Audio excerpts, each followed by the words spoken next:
Women farmers in Jharkhand are turning to organic fertilizers such as vermicompost, which is produced by using earthworms, supercompost and traditional bio inputs to lower farming costs and improve crop yields. We get you details in our next report.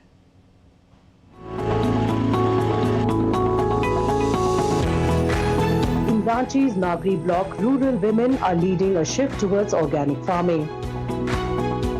Once dependent on chemical fertilizers, they are now growing vegetables using natural methods, creating healthier produce and new sources of income. Trained under the Jharkhand State Livelihood Promotion Society or JSLPS, these women now prepare organic fertilizers at home. As Ajivika Krishak Mitra, they are also training other women in organic farming.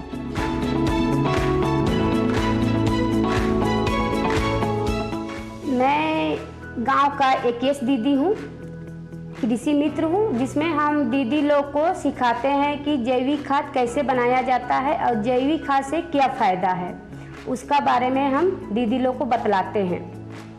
और हम दूसरा प्रखंड भी जाते हैं, दीदी लोग को ट्रेनिंग देते हैं। लोग रासायनिक खाद का यूज नहीं करते हैं, लोग घर में गांव में आसानी से गौमूत्र, गोबर और थोड़ा मोड़ा पैसा जैसे मिट्टी, बेसन, गुड़ खरीदने में लगता है। और रासायनिक खाद में तो महंगा भी पड़ता है और उसमें जैसे नुकसान भी होता है।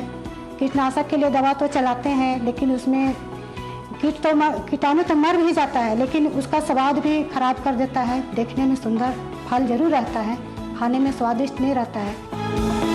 The organic fertilizer helps maintain soil fertility while reducing cultivation costs.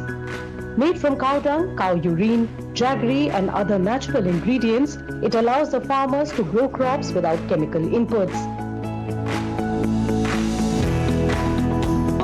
जैविक से हमको बहुत तरह का लाभ होता है। जैसे जैविक खेती कर रहे हैं तो फसल में भी वृद्धि हो रही है, दोगुनी आमदनी हो रही है और बीमारी भी बहुत कम होगा।